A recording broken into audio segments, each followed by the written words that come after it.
तो hello guys, कैसे हैं आप लोग। स्वागत है आप सभी का एक और नई वीडियो में। तो गाइस, आज की वीडियो में हम रैंक करने वाले हैं सोलो लेवलिंग में सारे मोनार्क्स को। तो इस वीडियो को एक लाइक कर देना और मेरे चैनल को सब्सक्राइब भी कर देना और उस बेल आइकन को भी प्रेस करके ऑल पर सेट कर देना, ताकि जब भी मैं कोई न्यू वीडियो अपलोड करूँ तो तुम्हें उसकी नोटिफिकेशन मिल जाए। तो चलो अब इस वीडियो को स्टार्ट करते हैं। तो नंबर 10 यानी कि सबसे वीकेस्ट मोनार्क है मोनार्क ऑफ ट्रांसफिगरेशन योगुबेट, जिसे किंग ऑफ डिमोनिक स्पेक्ट्रेस भी कहा जाता है। योगुबेट के बारे में सोलो लेवलिंग में ज्यादा कुछ तो नहीं बताया गया है, लेकिन इसे थोड़ा स्मार्ट या चालाक तो कह सकते हैं। योगुबेट को पता था कि जिन्वू को आदरस के बिना हराना पॉसिबल नहीं है, तो मोनार्क वॉर आर्क के टाइम पे जब सिलेंड ने बाकी मोनार्क से हेल्प मांगी जिन्वू को मारने के लिए, तो योगुबेट ने साफ साफ मना कर दिया था। इसकी स्किल्स की बात करें तो इसके पास स्पिरिचुअल बॉडी मैनिफेस्टेशन है, एबिलिटीज में लेविटेशन है, गेट क्रिएशन है। ओवरऑल ये बुढ़ा इतना भी ताकतवर नहीं है। नंबर 9 पे आता है monarch of the beginning Ligia, जिसे किंग ऑफ जायंट्स भी कहा जाता है। एब्सोल्यूट बीइंग के मरने के बाद रूलर्स ने लिगिया को कैप्चर कर लिया था माना ऑब्जर्विंग चेन से। रूलर्स ने लिगिया के नेक के पीछे एक एसेंस स्टोन भी इम्प्लांट किया था। Ligia Tokyo S rank gate का एक हिडन बॉस था। लिगिया भी काफी ज्यादा चालाक है, इसने लगभग जिन्वू को बना ही लिया था खुद को आजाद कराने के लिए। लिगिया को जिन्वू ने मार दिया था। लिगिया की एबिलिटीज की बात करें तो इसके पास इमेंस स्ट्रेंथ है, फ्लैग ऑफ ट्रस्ट की भी एबिलिटी है, स्पिरिचुअल बॉडी मैनिफेस्टेशन है, गेट क्रिएशन है। नंबर 8 पे आता है मोनार्क ऑफ आयरन बॉडी तारनाक, जिसे किंग ऑफ मॉन्स्टरस ह्यूमनॉइड भी कहा जाता है। तारनाक ने कुरेशा और रागन के साथ मिलकर national level Hunter Christopher read को मार दिया था। वही जब सिलेंड ने बाकी मोनार्क से हेल्प मांगी थी जिन्वू को मारने के लिए, तब तारनाक ने भी मना कर दिया था, क्योंकि उसे भी पता था कि जिन्वू को आंदरस के बिना हराना पॉसिबल नहीं है। फाइनल बैटल आर्क के टाइम पे तारनाक ने आंदरस के साथ मिलकर ह्यूमन वर्ल्ड पे अटैक किया था। तारनाक ने थॉमस आंड्रे, बेलियन और बेरू से फाइट की थी। तारनाक ने अपनी स्पिरिचुअल बॉडी मैनिफेस्टेशन को एक्टिवेट किया था, लेकिन बेलियन, बेरू और थॉमस आंड्रे ने तारनाक को मार दिया था। तारनाक की एबिलिटीज की बात करें तो इसके पास टेलीपैथी है, गेट क्रिएशन है, आयरन बॉडी रीइंफोर्समेंट है, स्पिरिचुअल बॉडी मैनिफेस्टेशन है। नंबर 7 पे आता है मोनार्क ऑफ फैंग्स राकन, जिसे किंग ऑफ बीस्ट भी कहा जाता है। National level Hunter Christopher read को मारने में राकन का भी हाथ था।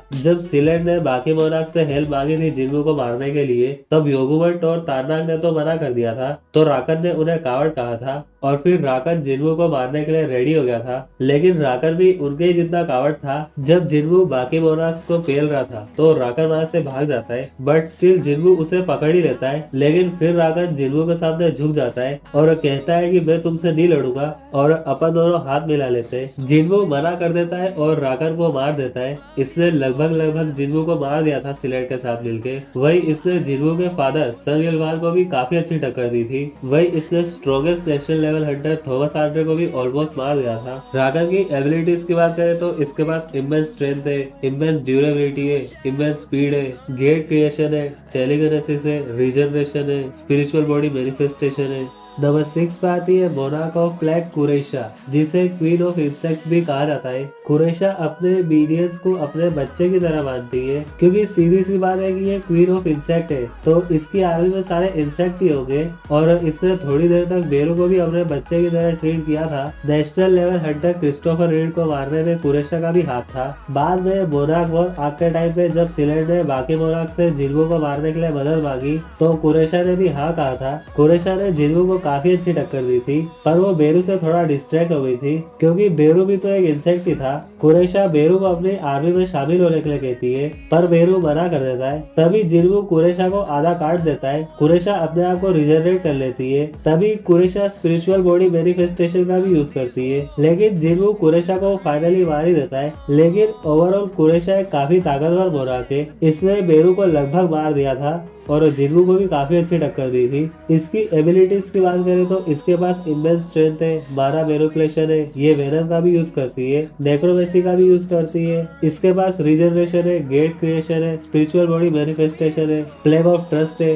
नंबर 5 पे आता है मोनार्क ऑफ फ्रोस्ट सिलेंड, जिसे किंग ऑफ स्नो फ्रॉग भी कहा जाता है। सिलेंड ये वही मोनार्क है जो बाकी मोनार्क से मदद मांगता है जिन्वू को मारने के लिए। सिलेंड ने जिन्वू को काफी अच्छी टक्कर दी थी, और तो और सिलेंड ने बेरू और इग्रिस को भी काफी अच्छी टक्कर दी थी। सिलेंड ने जिन्वू के डैड सन इलवान से भी फाइट फाइट की थी। बाद में जिन्वू सिलेट को मार देता है, लेकिन सिलेट ने लगभग एक नेशनल लेवल हंटर गोकुरी को मार दिया था। इसकी एबिलिटीज की बात करें तो इसके पास इमेंस स्ट्रेंथ है, इमेंस ड्यूरेबिलिटी है, इमेंस स्पीड है, गेट क्रिएशन है, आइस ब्रीथ है, आइस मैजिक है, एनर्जी ब्लास्ट है, स्पिरिचुअल बॉडी मैनिफेस्टेशन है, स्लीप इंडिसमेंट है।